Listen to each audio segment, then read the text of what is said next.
संघर्ष पिता से सीखे के चाहिए और ज्ञान ओ मतारी से। चूंकि एगो बापे बड़न जो संघर्ष करके अपना बेटा बेटी का हर शौक पूरा करेला। बुढ़ारी आ जाई, एक लोटा पानी बाबू मंगी, हम बेटा ताव में बोली। सब कुछ मालिक देव लेकिन गरीबी के हो के ना दे।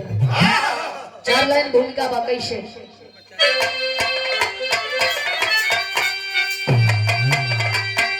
देखा सुना और किताबों में वर्णित आज दुख का अहम भाव कारण गरीबी। मर जाता मानो या गादर दिखा करी होने न देती निवारण गरीबी। इंसानी मरता है पशुओं सरीखा, अरे फिर भी कुटिल मुस्कुराती गरीबी। संतोष कहते मुकद्दर से यारो अपना असर जब दिखाती गरीबी।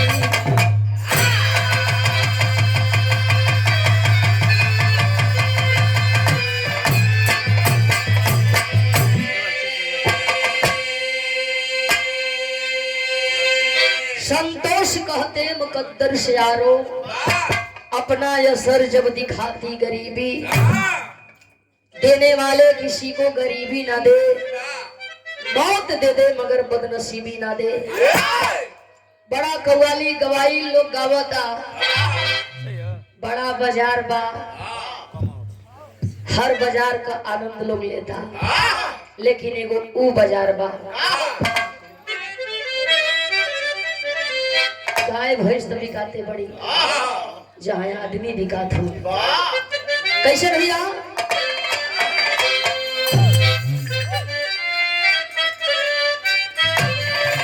अरे जहाँ आदमी बिकाला, अरे जहाँ आदमी बिकाला ओ बाजार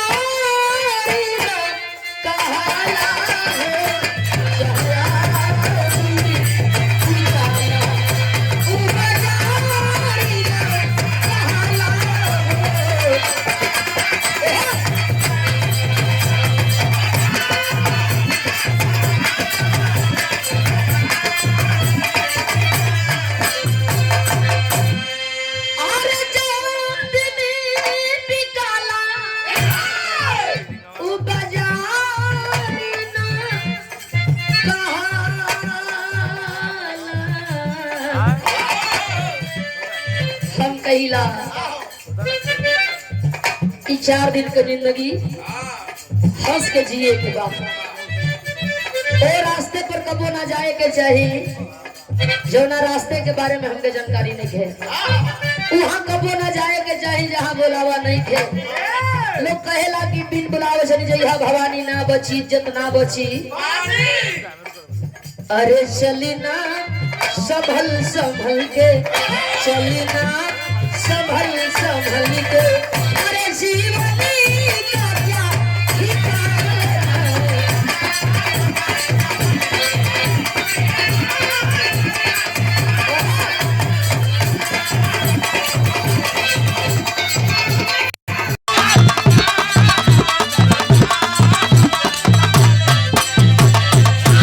और चली ना संभल संभल के, जीवन का क्या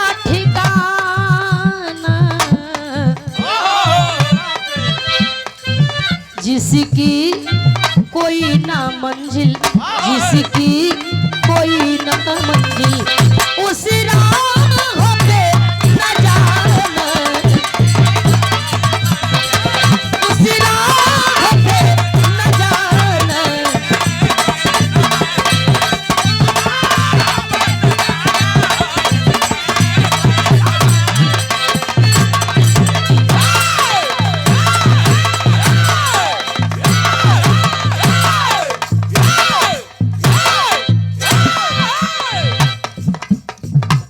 कहल जाला रास्ता पता नहीं खे मत जा, जहां बुलावा नहीं खे मत जा। जीवन बड़ा अनमोल, जिंदगी बड़ा अनमोल बतावल जाला। ठोकर कब लगी, कब मुंह भरे आदमी गिर जाई, ऐसे बड़ा संभल के कदम भी रखे के बाद। कहानी कहां गई लिखल गई, शर का माध्यम बा और शर के माध्यम से कहानी का शुरुआत कभी करत रहो। कैसे भैया,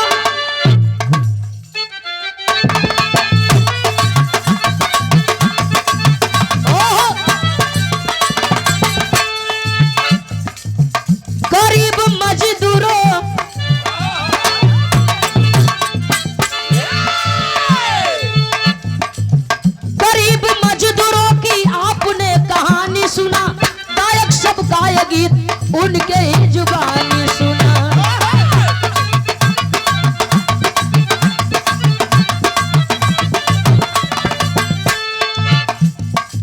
सत्य घटना जिला जलौन की सुनाती हूँ, 2022 में घटी है मैं बताती हूँ।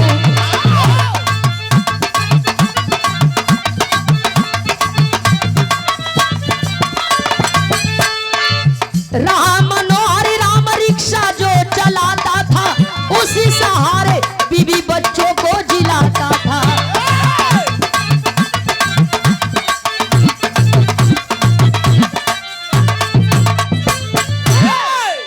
जिला जलौन निर्मल पट्टी गांव का रहे वाला राम मनोहर गरीबी में जीवन यापन करत हुवन।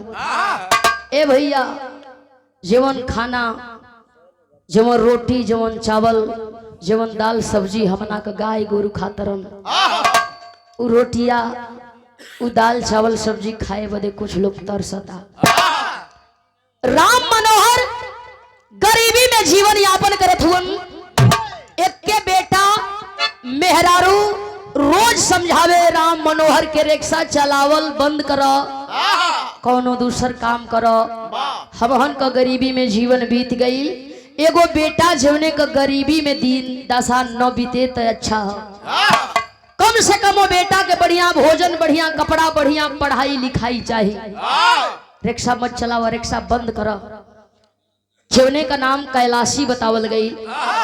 हर औरत अपने आदमी के समझावे ले, समझदार आदमी बात समझ जाई, बिगड़ा बाऊ का समझी। रोज कैलाशी अपने पति के समझावे रिक्शा चलावल बंद कर दी ही, कोनो काम कर ली ही, ताकि हमारा बेटा का भविष्य बदल जाए, हमारा बेटा का जीवन जिंदगी संवर जाए। ए भैया, एक दिन रिक्शा लेकर के अपने मड़ई से राम मनोहर जैसे निकलल हुआ, कैलाशी रोवत बा आंख में आंसू, आखिर हमार बात तू नहीं मानत हुआ ना, एक दिन तो हमके पछताए के हुई। रिक्शा लेलन चल गईलन, कैलाशी का बात नजरअंदाज कर दिहलन। घर का सफाई कैलाशी करत बा, अपने कर्म किस्मत के अपना समैया के कोसत बा। कहल जला समय बलवान होला और समय सब करावेला। समय से पहले भाग्य से ज्यादा न केहू के मिलल न केहू के मिली। रोवत बा कैलाशी का हो भगवान, लोग कहेला कि जे जैसन करेला वैसन पावेला। त का हमहन मर्द मेहरारू दोनों जानी का कर्म खराब बा। अगर हमने का कर्म खराब बा तो हमना का काहे न भोगता नहीं जा। संगमा संगमा है लइकवा का कवन कर्म खराब हो गई, ई लइका काहे गरीबी देखता। लोग कहेला कि नारी करे पुरुष पर परे, पुरुष करे संतान पर। समझाई के राम मनोहर चलल हो कैलाशी समय के कोसत बा। गीत लगल भैया,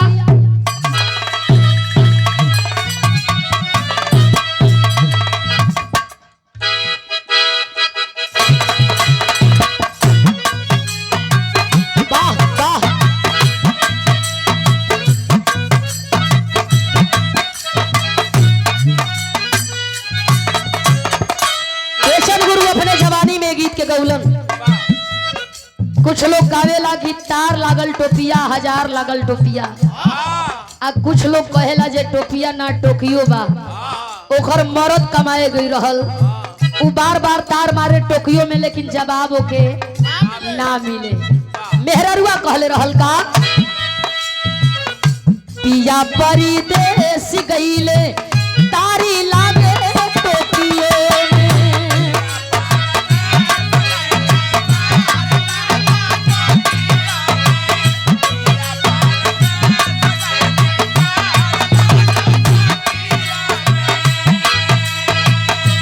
तारी लागे टोकियो हजारी लागे टोकियो में। तारी लागे टोकियो हजारी लागे टोकियो में। पिया परदेस गईले तारी लागे टोकियो में।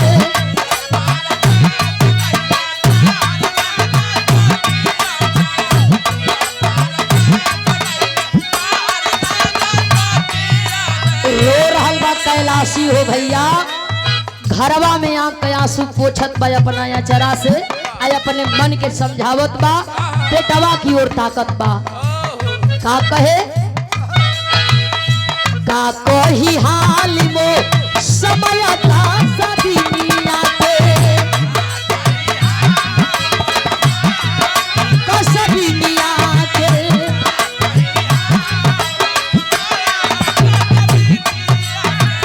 केहू नाही जाने करतब माया ए नगिनिया के। केहू नाही जाने करतब माया ए नगिनिया के। का कोही हाली में समय रे कसबिनिया के। समय कसबिनिया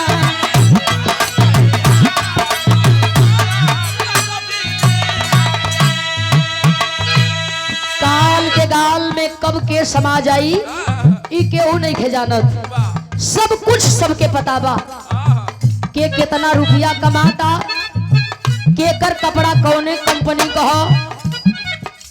सुनबे कैला लोगन किस कलर की चड्डी पहने हैं बता दीजिए। नहीं पहने है ना, सब पता चल गया। वाह ए भैया, हर चीज लोगन के पता हो। कौना कंपनी का कपड़ा, कौना कंपनी का जूता, कौना कंपनी का मोजा, केकरा घर में कितना रुपया आवता, ई केहू के पता नहीं खे कि केकर मौत कब आ कैसे आई। इहे तो लोग जान जाई हम तब बुझा कि भगवान इंसान का फर्क खत्म। रोवत बा कैलाशी घर का सफाई करत बा। खाओ बा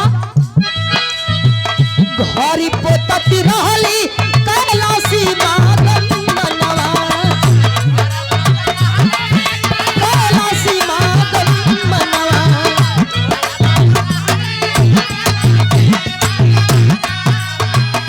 बसले बसा पड़ पे गोरी का पैरनवा।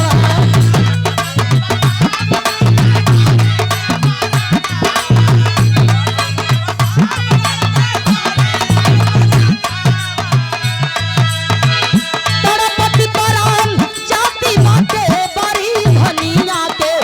तड़पति परान जाति माके बड़ी धनिया के। का कोई हाल में समय रे कसबिनिया के। समय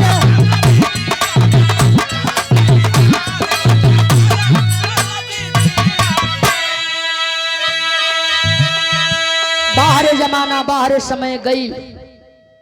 ई खिचड़ी के जो त्योहार बा, महीना दिन पहले से माई बहन तैयारी करस।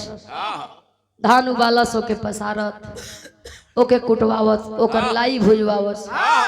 आयो कहो जइबा ना कुछ ना तो गर्रे माटी के काम नहीं करबा तो भुजा भेली आई कैसे।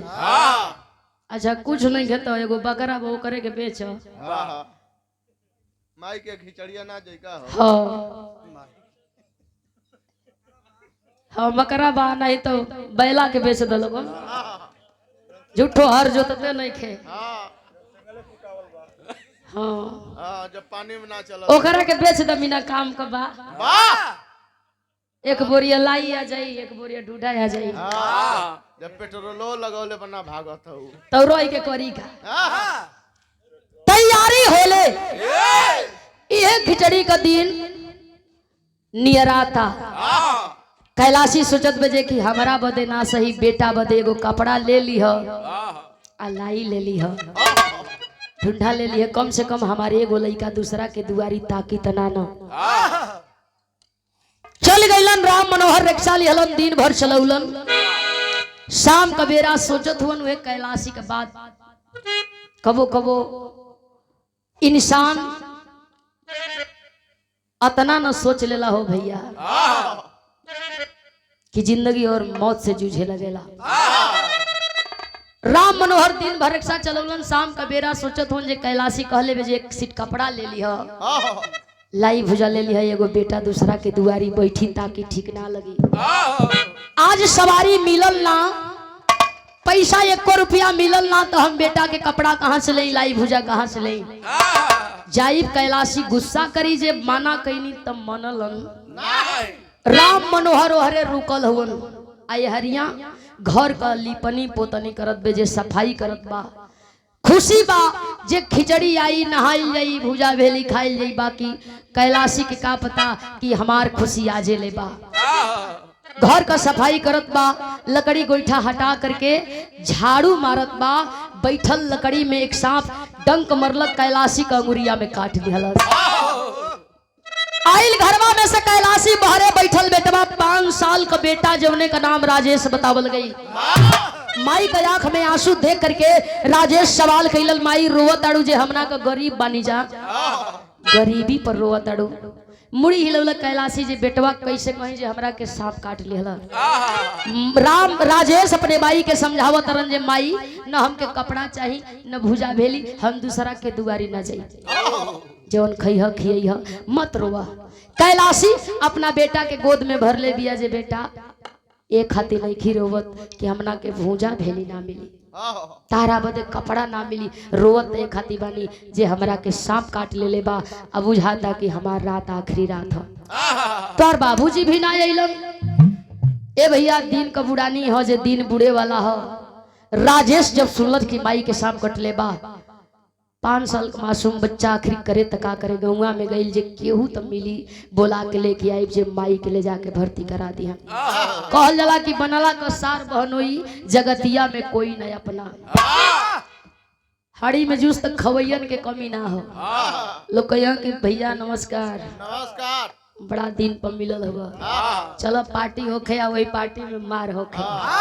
चला रतनपुरा के बाजारी में चलो लगबो मत करिया। ए भैया राजेश गई जाके गांव में, जे भी चाचा दादा भेटाए एक ही बात रोवे, कहे जे हमरा माई के सांप कटले बा, बाबूजी अइबे ना कैलन, ले चल के हमरे माई के कोई भर्ती तक करा दे। अब सब लोग ये सोचत बा कि ले जाए के, तो हम ले जाए जी, पैसवा ही देना पैसा सब 10,000 लागी कि 5,000 लागी कि 25,000 लागी, ई पैसा दे पैहन ना। बहाना बा हो भैया जे हमके काम बा, कोई जात नहीं खे कैलाशी की लगवा। राजेश गई अपना माई से कहता जे माई सही लोग कहला कि बनला के सार बहनोई केहू तैयार नहीं खे कि तुम के ले जाके भर्ती करावे, हम जाता नहीं, बाबूजी के बोला के लेके आओ तनी। वह राजेश बाजार का रास्ता पकड़ के चलल है बाबूजी के बुलावे बदे। माई समझा के कहतिया, गीत के भाव बदल गई।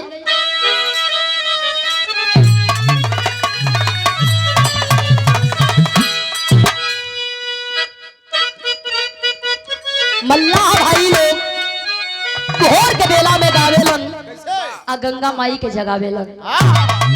कैसे? अरे यही पारे गंगा माई वही पारी जमुना हो,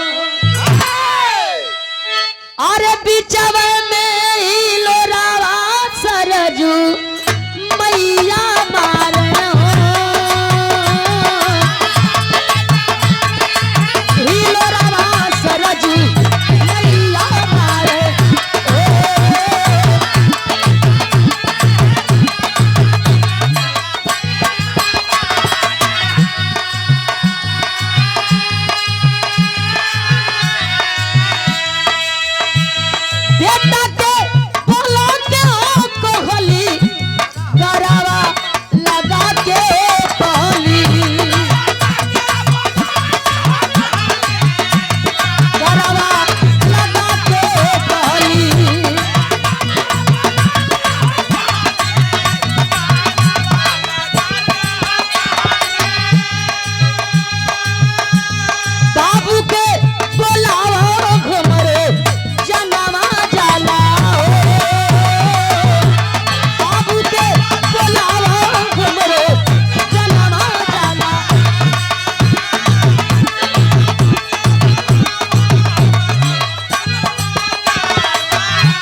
समझावत या जा अपना बाबूजी के बोला के आ लेके आवा।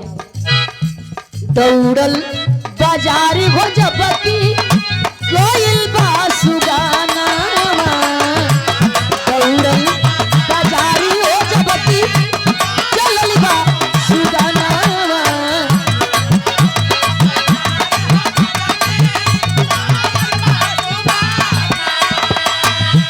भीड़ बटुराइल रहो देखलस बीराना, भीड़ बटुराइल रहो देखलस बीराना।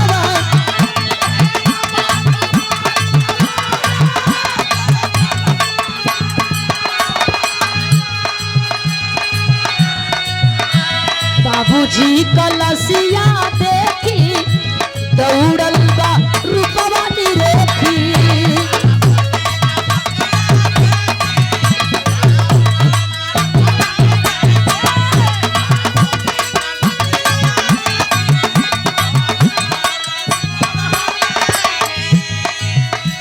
बाबूजी कलसिया देखी दौड़ल बा रूपवा निरेखी।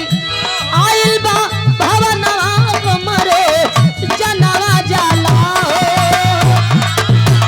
आइल बा भवनवा हमरे जनवा जाला हो।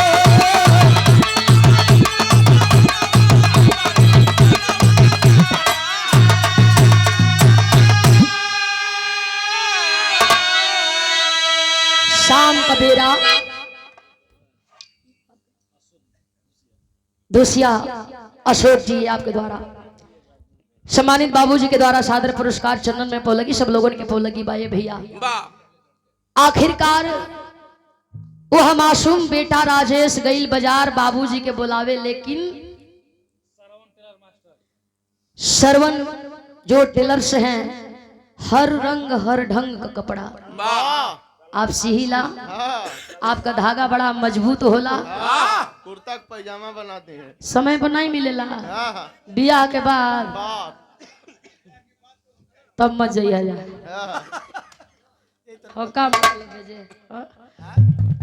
हम तो जानी कि धागा मजबूत लगा कपड़ा फाट जाला, धागा वही के रहे। ये सादर पुरस्कार आपके द्वारा चंदन में कोटि कोटि प्रणाम। मजाक बा और मजाक के आप लोग सीरियस मत लीजिए। ए भैया कुल से जा चड्डी भी सिया लिया, किस कलर की चड्डी सिलवाएंगे लिख दीजिए उस पे।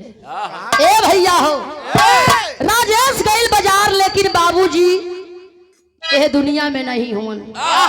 भीड़ बटुराइल बा, सब लोग हाय हाय कर रहल बा। जे भीड़ देख के गई घींचता गमछिया जे की गमछी तो बाबूए जी कह, जब चेहरा देखलस रोवता जगावता जे जैसे सूता लड़ा ओ जे माई परेशान बा, माई के सांप कटल बा, उठा घरे चला।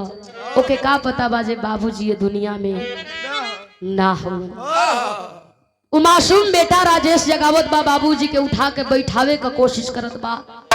लोग समझावत रन जे बेटा तोर बाबू ये दुनिया में नहीं हो, अब तोर बाबू कब्बो तो से बतिये हम बोली हम ना घरे जा, काहे रोवत रह, मत रो, तारा बाबूजी के लेके हमने आवत है। राजेश गुस्सा में भाग के फिर घरे आइल जे कि हमार बाबूजी हमसे बतियावत नहीं खन, बोलत नहीं खन। आइला घरवा जब आइल जे देखता माई के मुंह से झाग चल रहल बा, माई का शरीर नीला पड़ रहल बा। खाट पर माई सुतल बड़ी, माई के अब जगावत रो रो कहता जे माई भेजलू बाबूजी के बुलावे, बाबूजी ना आई हमना से गुस्सियाई लोगन, बाबूजी रिसियाई लोगन। तो के बार बार मना करीला जे कि बाबू से झगड़ा मत करो, ना माने लू ना, बाबूजी नहीं खनावत। हरिया माई के देख के राजेश रोवत बा। आओ हरिया राम मनोहर की रिक्शा पर लोग राम मनोहर के लेके आवता, कबो बाबू की ओर ताके कबो माई की ओर ताके, राजेश रोवता कहे का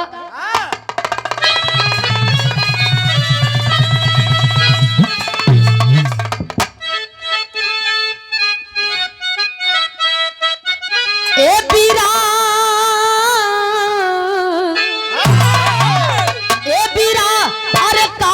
बता दो कितना दूरी पैरन में छाला पड़ी रे गले,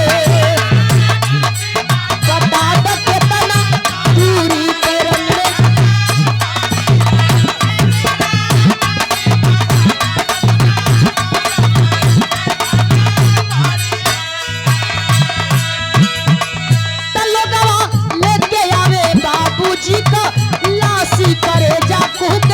माई के बिना।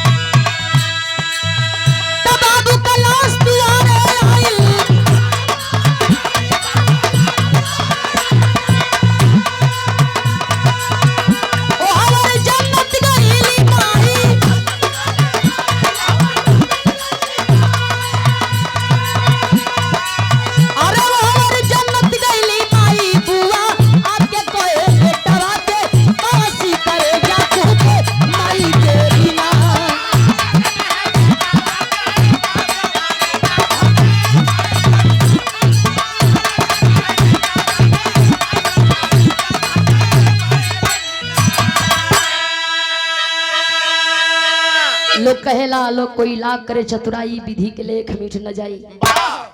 कतना चतुराई करब लिखल बात होई। और ये सादर पुरस्कार कलेक्टर साहब के ओर से देकर के सम्मान कल गई। चरणन में कोटि कोटि प्रणाम कर रहा बानी सब लोगन के पौलगी बा। जतनपुरा से पासा लेके भाड़ा 20 रुपया वो तो बतेबे कैल ना कि हमरो से भाड़ा लेब। भाड़ा मत लियल जाई, खाली पूछ लियल जाई कि का दे सकत हूँ। भाड़ा काहे के देबा लोगो? भाड़ा कोनो जरूरत है ना। के भाड़ा चाहता, केहू भाड़ा लियल चाहता। बस में खड़े खड़े चल जाएंगे। भाड़ा के बदले तो काहे को मिलेला, किराया का तू देबा। सही बात बा। ए भैया राजेश माई बाबू के देख के रोता। आवे लोग ताके चल जाए, आवे लोग देखे चल जाए। हितनाथ के खबर लगल, सब लोग आइल। राजेश का बुआ राजेश के गोद में लेके समझावत तारी, चुप करावत तारी, मत रोवा। जवन लिखा रहेला होला। तुहार माई बाबू मर गइलन त का भइल, हम जिंदा बानी न। इहे त बतिया बुआ समझाई के और राजेश के चुप करौली है। भोर का बेला 2 गो चिता सजल, दोनों पति पत्नी के लेके लोग चलल होन शमशान घाट। अंतिम दाह भइल। काम क्रिया जतनी सपरल बुआ फुफा कैलन। मड़ई का घर चचरा ताला लगौलन। आ राजेश के लेके राजेश का बुआ अपने घरे चल दिली।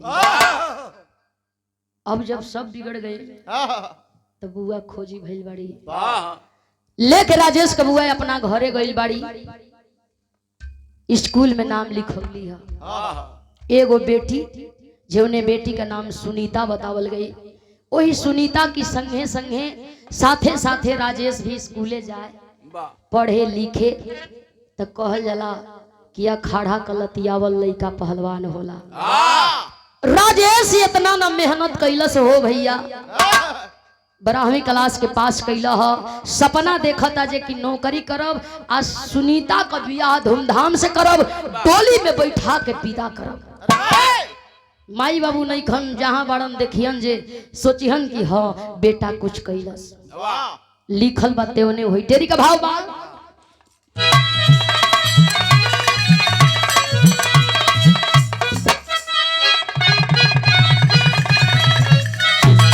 किनारे जाके नैया का करी, अरे किनारे जाके नैया, किनारे जाके नैया का करी। तू खवा लिखल बाटे जेकरे बीच लीला।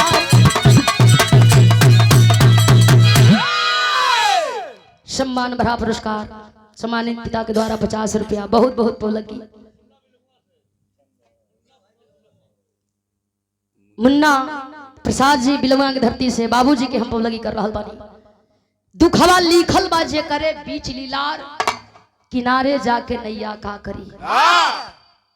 12वीं क्लास पास कैलन। बुआ के खुशी फुफा के खुशी। सुनीता खुश बा, गांव में मिठाई बटत बा। हमार भैया पास भइल बा। भाई बहन का प्यार हो भैया। सुनीता भी सयान बा और राजेश भी जवान बा। प्रेम भाई बहन में इतना न बा। राजेश न खाना खाए तो सुनीता भैया का रास्ता ताके भैया तो हमार खैबे ना कैलस। राजेश पढ़े ना जाए, सुनीता कहे रे माई हम ना जाई रे, भैया ना गइल तो हम कहे जाई। भाई बहन का प्रेम तो ऐसा बजे कि लड़ाई भाई बहन करत तड़न, जे झगड़ा करत तड़न फिर खुश हो तड़न, एक ही थाली में खा तड़न, पढ़े जा तड़न। लेकिन गौवा का लोग ए बतिया के अब दूसरे तरह घुमा दे। मेहरारू जाए दो चार गो बैठे और राजेश की बुआ से बतिया में का हो हेती मुकी रहल लियलू सयान कैलू पढ़ौलू लिखौलू, अब एकर पांख जाम गइल त काहे न करे घरे भेज दे तू। राजेश का बुआ कहे काहे दिल दुखाव तरुजा, हमार बेटा राजेश हो, हम बेटा खानी के पोसले बानी। राजेश चल जाई ठीक ना लगी। बात बढ़त बढ़त बात यहाँ ले न बढ़ गई हो भैया, जे तो के मालूम बा गौवा में तोरे बिटिया सुनीतवा को लोग चीर बांटेला। काहे हमार बेटी आखिर कैले कबा, तोर बेटी कुछ नहीं के कैले, घरे में खिचड़ी पाकता तू जानत नहीं खो। सुनीता का मतारी राजेश का बुआ मेहरारून से पूछे जे कैसन खिचड़ी हो, हमार घर के खिचड़ी पाकता तो हम लोगन के बुझाता जे का भइल बा बतावो जा। अब मेहरारू बतावो ताड़ी जा कि जे खून तारा के नहीं खे पता तो साफ साफ सुनो, राजेशवा और सुनीतवा का रिश्ता ठीक नहीं खे। ए भैया हो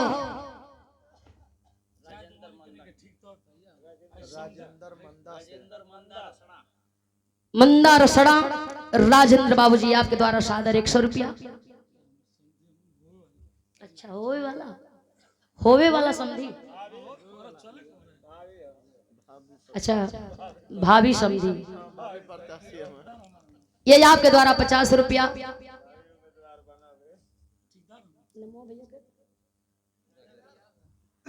सम्मानित भैया राजा राम ठेकेदार जी हजारों हजार रुपया आपके द्वारा। राजा हो जा, ये लोगन के दुआ बा आशीर्वाद बा, तरक्की करो भैया।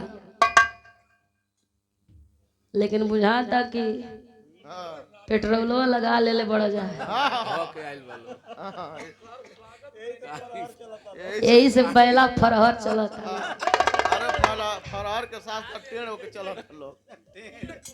हम कोई जे कि जोले बोल न धाई ल तोले थौस जात रहल। अब काहे टेढ़ चलत है। ए भैया चनी आपका समझी, हम अनु को कुछ हो खबे करब। वाह वाह, आवल जाई गावल जाई, ठीक बात। आज गांव का मेहरारू राजेश का बुआ का कान भरत अड़ी, जीवने के लिया के रखले पड़ी तो के नहीं खे बुझाए।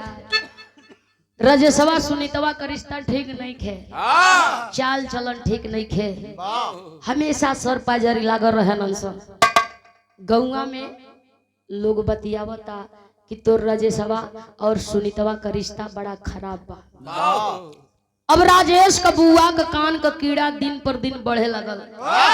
राजेश का बुआ बेइज्जती और शिकायत से बचे खाती एक दिन राजेश के बैठ के समझावत है जे बेटा अब पाख जाम गई, कमा खा ले अपना घरे जा।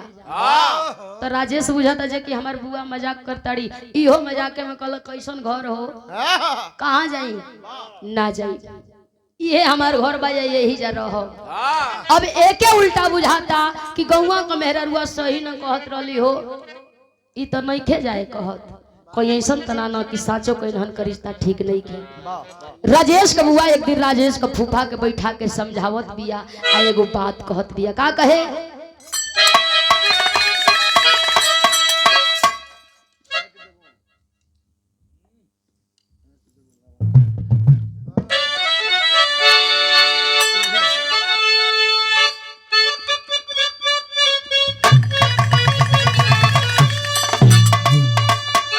कोनो दुल्हन कले रहल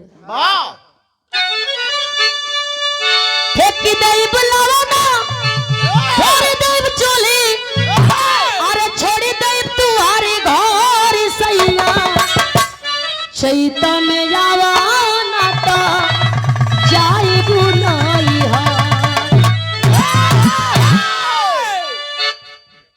उपमा दिहल गई जे रावण को के करी प्रशंका कैले रहल अपना भाई विभीषण को।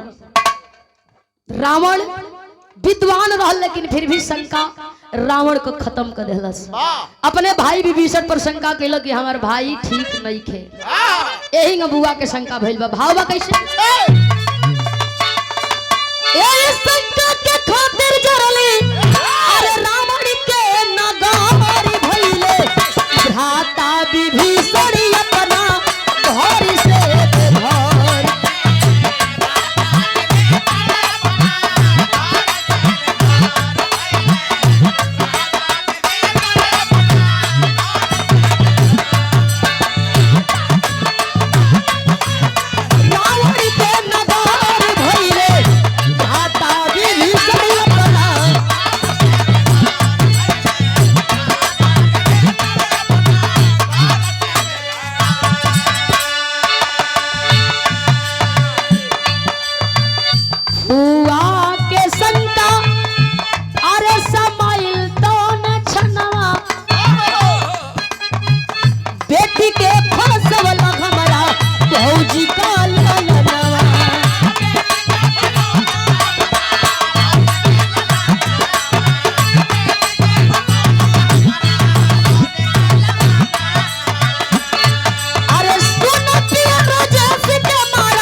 शंका समाइल तेवने छनमा बेटी के फसौला हमारा भौजी का ललनवा। सुनो पिया राजेश के मारा देख के तू जहर भैले भ्राता विभीषण अपना घर से बेघर। एंगने जाई ना तक का कही जाई, इज्जत अपन गवावली ना कटवावल जाई।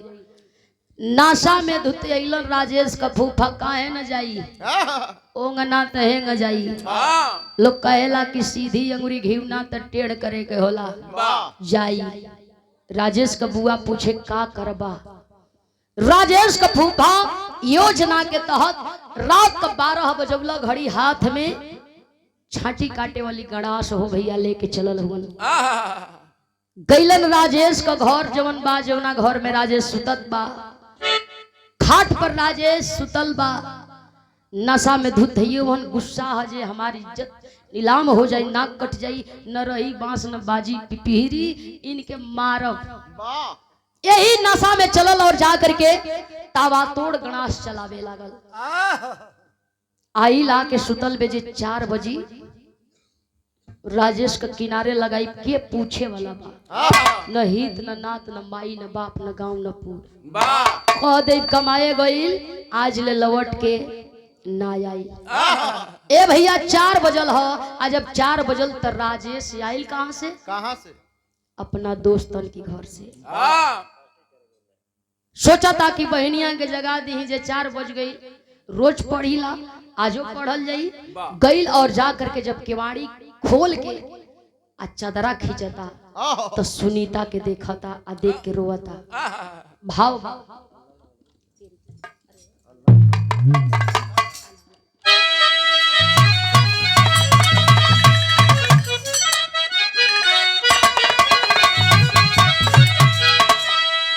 देखलस राजेश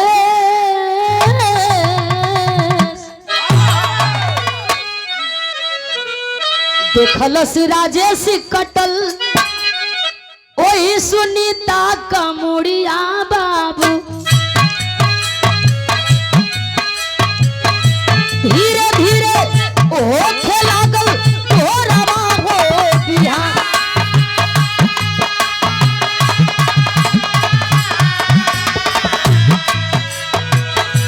बुआ यौरी फूफा के जा कावेला राजेशवा जगबा। खुनवा में रंगाइल बाटे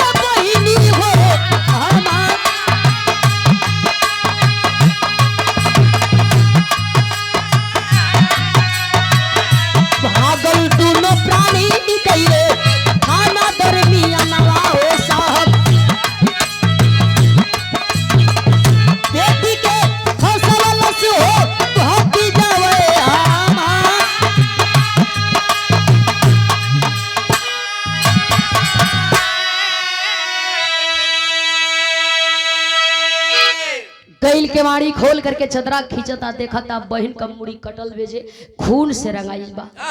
रो रहल बा राजेश बुआ फुफ्फा का केवाड़ी पीटत बा जगावत बा। जब ये दोनों बाहर अइलन राजेश के देखलन ह तेकर नसवे टूट गई। ताकत बा अपना ओ मेहरारू के ओर मर्द मेहरारू एक दूसरे का मुंह ताकत होन इशारा कैले बेजे कहो रात में राजेशवे के मरला। तो फिर सुनीता समझ गई दोनों बात के कि बुझाता कि राजेशवा के लगवा सुनीतवा रहल। तब मरले बानी तक का हम फंसब ना फंसब पकड़ करके वह राजेश का बुआ कलाई ले करके चलल वही थाना में। भोर का बेला दरोगा जी का पैरवा पकड़ के रोवत बाजे साहब हे तोहरे जेल में बड़ा मुजरिम बंद हुई हम जे के बतावे आइल बानी हो साहब ओइसन मुजरिम में कौना हुई हन। पूछत होन दरोगा साहब राजेश का बुआ फुफ्फा रोवत अड़न बतावत अड़न ए साहब भाई भौजाई मर गईलन 5 साल की लड़का के लिए अली पोसली सेवली लोग कहेला कि जे के दूध पिए बहु है ढंक मारी। हमारी साथे सेम कहानी भइल हो साहब बेटवा के सयान कैली 12वीं क्लास पास करौली नौकरी धरावल चली एकरे पहिलवा की नौकरी धरौती ओ लइकवा के नियत न खराब हो गई। बेटी के साथ जबरदस्ती कैलस हो साहब बेटी हमार नाही तैयार भइल वह पापी हमरे भाई भौजाई का बेटा हमार भतीजा राजेश हमारा बिटिया का गर्दन काट देलस। ए भैया दरोगा जी 4 गो सिपाही लेके चलल हुन बेकसूर राजेश के गिरफ्तार कैलन थाने में बंद कैलन और लगलन राजेश के मारे। आपन गुनाह कबूल राजेश कैले। राजेश अगर मारे तो गुनाह कबूल करे। राजेश रोज मार खाए रोवे दरोगा साहब के आगे हाथ जोड़ के एक ही बात कहे साहब आज मारत हुआ कल तो के पछताए के पड़ी। सुनीता हमार बहिन रहल और बहिन का गर्दन कोनो भाई काहे काटी। सुनीता का हत्यारा हम नहीं है साहब असली मुजरिम कोई और छानबीन करा हो न हो असली मुजरिम का पता चल जाए। धीरे धीरे दरोगा जी के राजेश की बतिया पर विश्वास हो रहल बा छानबीन जारी हो। एक दिन असली मुजरिम दरोगा साहब की हाथे लगल हुन और जब असली मुजरिम दरोगा साहब की हाथे लगल हुन गैलन राजेश के आगे खड़ा भइलन और राजेश के समझावत हुन राजेश के आगे शर्मिंदा हुन जे राजेश तू तो साचो का धर्म का भाई बाड़े। सच्चाई सामने आ गई सही का हम दोषी बानी बिना बेजाए तो के मरली हमके माफ कर। राजेश रोवे लगल दरोगा ए साहब अब पछताए क्या हो जब चिड़िया छुप गई। बिना गुनाह का मरला लेकिन उ दोषी कौन अपराधी कौन जवन हमरे बहनिया के मरले बा तनी ये साहब हमके देखा था हम देखल चाहत है। लेके दरोगा साहब राजेश के चलल हुन और राजेश के जब लेके पहुंचल हुन देखावत हुन असली मुजरिम का चेहरा राजेश का होशवे उड़ गई। रो के राजेश कहे आखिरी भाव में का कहत बा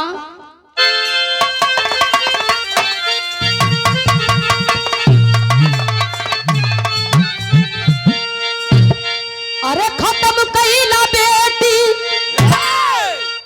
आपन सही के पिरावा त बेटा मानी ले तो हमरा के बोलल बहिरावा।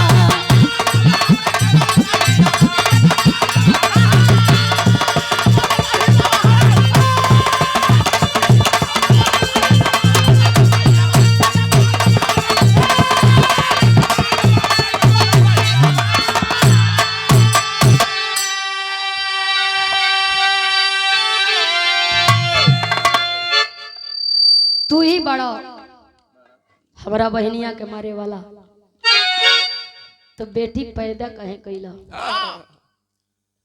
बाप के नाम कलंक बड़ा।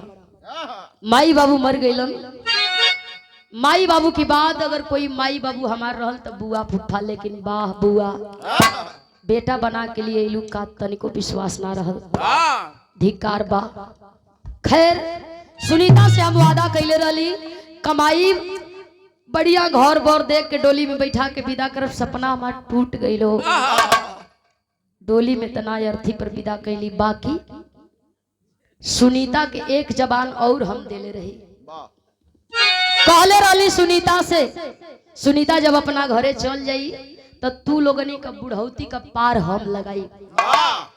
एक वचन और बा जवन हम निभावल चाहत बानी, तू लोगनी की बुढ़ौती का पार लगावल चाहत बानी, फिर कहाँ का घर कहाँ का द्वार हमारे दुनिया में केहू नहीं खे। तब तक खाली हमारा तोहार रिश्ता बा, जब तक तोहरे जिंदगी का हम पार न लगा ले। कहत बा राजेश करनी का तुहरी इहे बाटे पश्चाताप हो, अरे फूफा बन जा हमारी दारा मावा का बाप हो।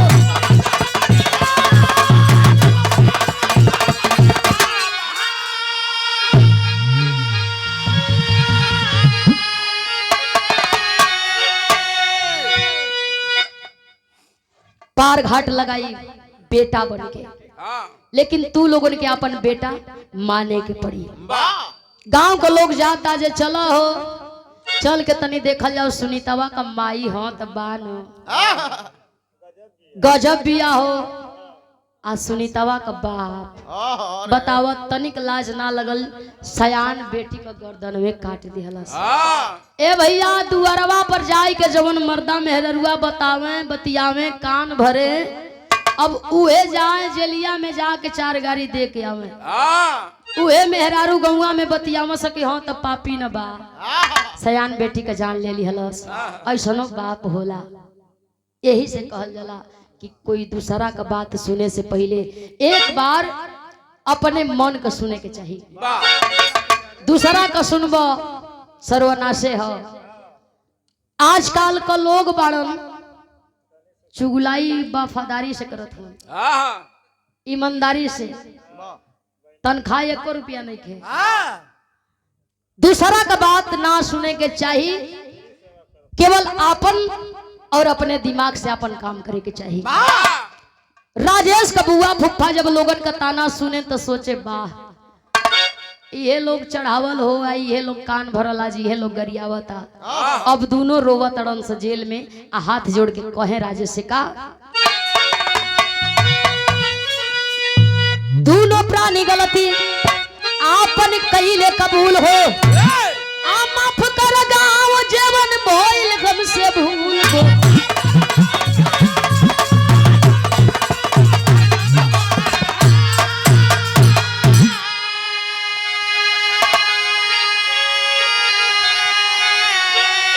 अरे माफी मांगे जनता से झुका के सिरवा, तो बेटा मान ले वो हमारा के बोलल बाहिरा।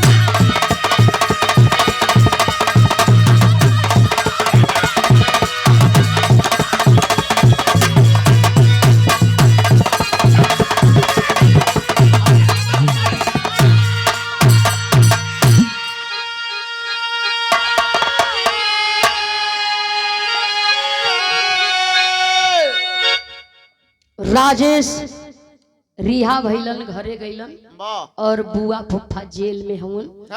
आज भी पश्चाताप बा, दोनों मर्द मेहरारू पछतात हुन कि एक बार अपने वाली कैले होती जो बेटी और बेटा दोनों होतन।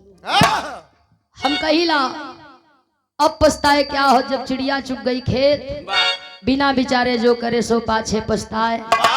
तो पछताए वाला काम को वो इंसान के करे के ना चाहिए। बहुत लोग बा भाई से भाई के मरवावता, बहुत लोग बा सास के पतोह से अलग लोग करावता, बहुत लोग बा बेटी खूब ठीक बिया तब वो लोग कही कि का हो ओकर रहन ठीक नहीं खे। आप स्वयं देखिए, केहू के कहला को मत जा। भाव बा आखिरी